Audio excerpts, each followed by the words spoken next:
Olá, pessoal. Meu nome é Daniela Seixas, sou nutricionista e hoje eu vim falar sobre um estudo que causou um grande auê aí no ano passado. E o título desse estudo é o impacto da polifenol oxidase na biodisponibilidade de flavantresol em smoothies de frutas, um estudo controlado, unicego e crossover, né, que seria aí o experimental cruzado.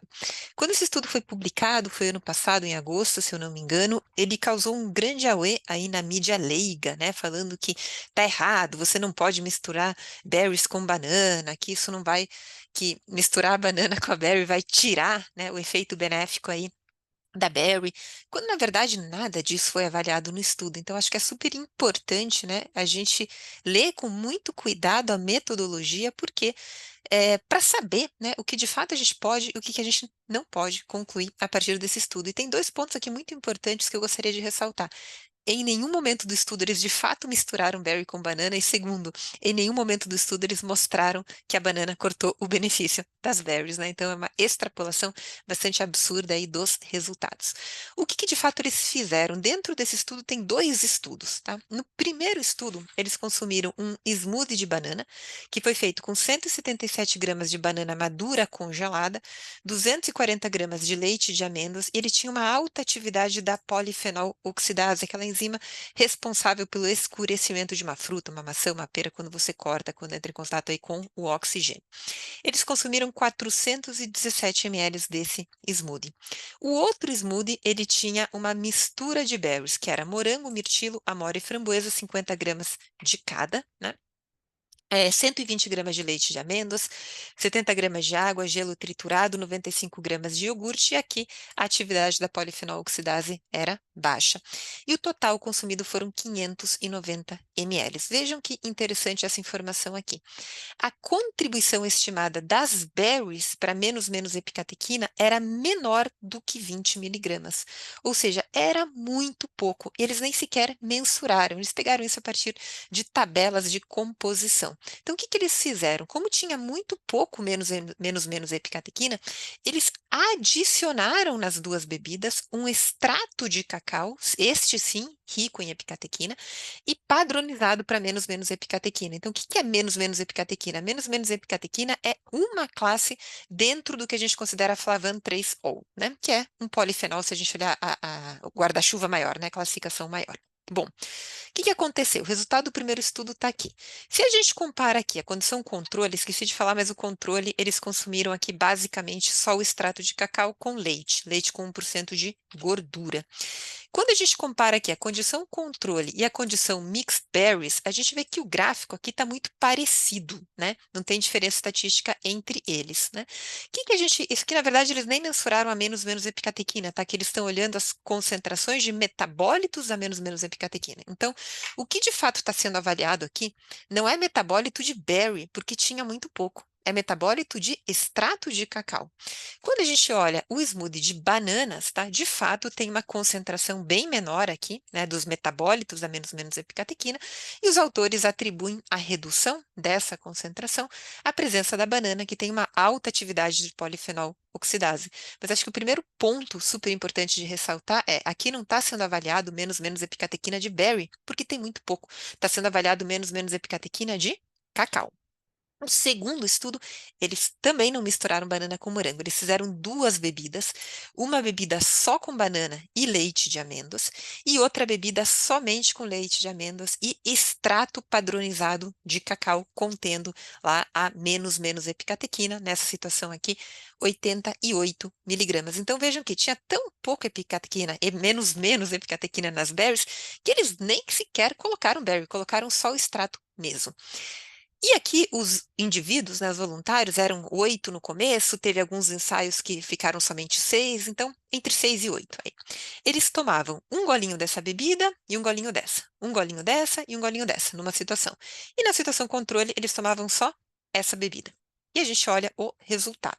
O que de fato a gente vê, bastante parecido com o anterior, aqui a diferença foi um pouco menor, é que quando você tem a bebida junto com o smoothie de banana, você tem uma concentração aqui, em alguns pontos, né, 2 e 3 horas aqui somente, significativamente menor do que quando você come só a bebida com extrato sem a presença da banana. Mas vejam que, de novo, aqui não está sendo avaliada berry, somente o extrato de cacau.